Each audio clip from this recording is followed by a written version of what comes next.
Okay, we're recording for a second time, Steph. Welcome back. Take 2. They didn't see the first take. We could have. Oh. Not bad. So we're going to get a finder.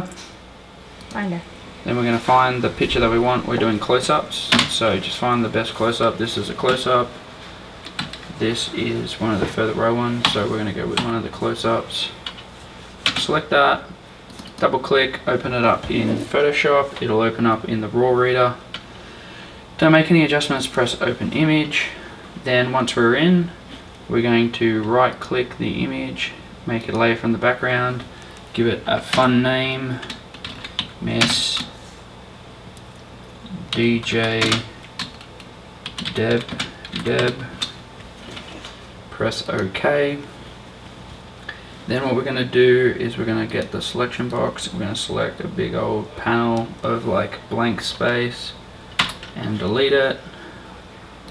This is just going to make the area that we need to green screen a lot smaller later, and hopefully easier and more refined. Once we've done that, make sure you're not selecting anything. Go back to your selection tool, go to the top bar, go to select, color range. Basically you set the fuzziness to no more than 3, get the selector plus, which will allow you to keep selecting different areas, and then basically select around her until the green is all black and the inside is all the inside is all white. Once that's done, hit OK. Then we've got this really messy selection, but it's pretty close but not quite right. Then if it's really bad and you need to do some more work, you can go to modify, contract it a little bit. We won't do it this time because it's pretty close to good on her, but if you had like little bits flopping around, then you would do that. So I'm not going to do that. What I'm going to do is go select, refine edge, then I'm going to select smart radius, and I'm going to crank this baby up to 11, which is actually 250, and then you'll see it gets rid of most of the problem. There is a little bit of green in her hair, so what I do is hit decontaminate colors 50%, and for the most part that green is gone. We can crank it up a little bit if we need to, but it starts to get rid of her shoulder a little bit which I'm assuming she's going to want that shoulder in the image. I'm not 100% sure, like I'm not an expert in that, but then we'll smooth by very little amount because it'll just blur your edges a bit and you don't want to do that too much. Press OK, and for the most part the background is then gone.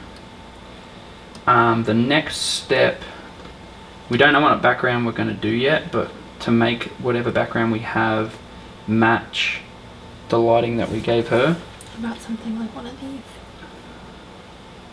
Sorry, you're still videoing, but something like that.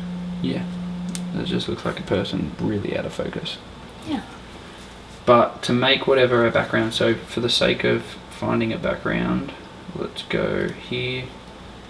Let's grab this cool, whatever it is, road. Now this is obviously not going to look very good because it's definitely not where she is. But we'll throw that there, throw that behind her, and obviously there is some issue here with the edging.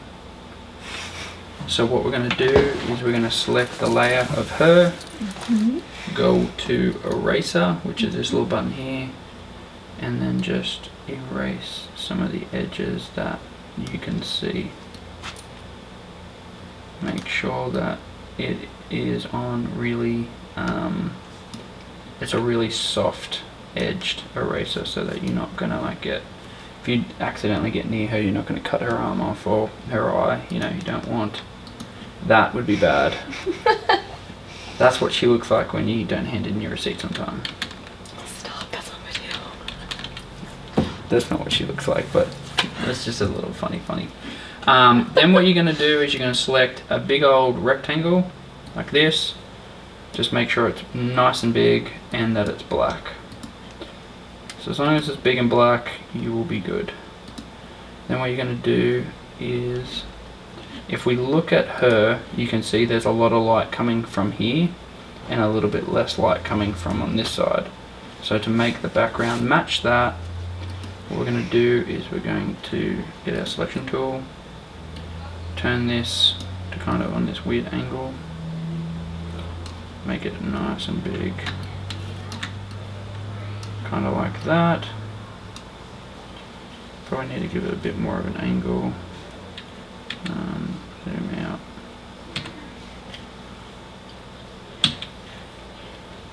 Doesn't seem to want to zoom out at all. So turn this a little bit more. There we go. And then we're going to go to filter.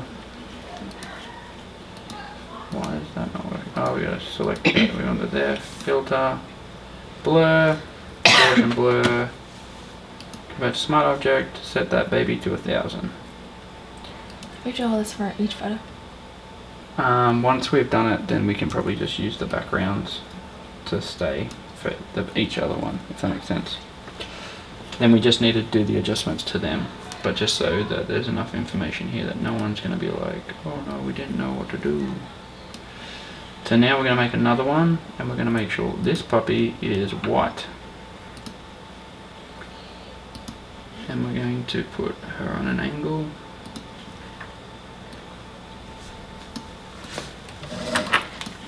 Over near where her hair is nice and bright, and then filter, make sure you okay that, filter, and basically set that Gaussian blur to 1000, and then move her this way. Then you're going to have white and black, and then you basically drag both these puppies down over the background, and now the background kind of matches her. And then you can drag the opacity on these right down, because that's obviously way too intense. And now the background kind of matches her. And if we really wanted to, we get rid of the background and go layer, new layer, turn everything off except that layer, get white.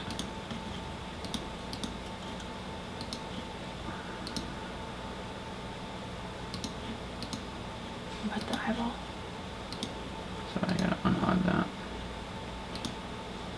And then put that down below the rectangles. So then the white background matches her as well. And that's what we're gonna do. Well, that looks exhausting.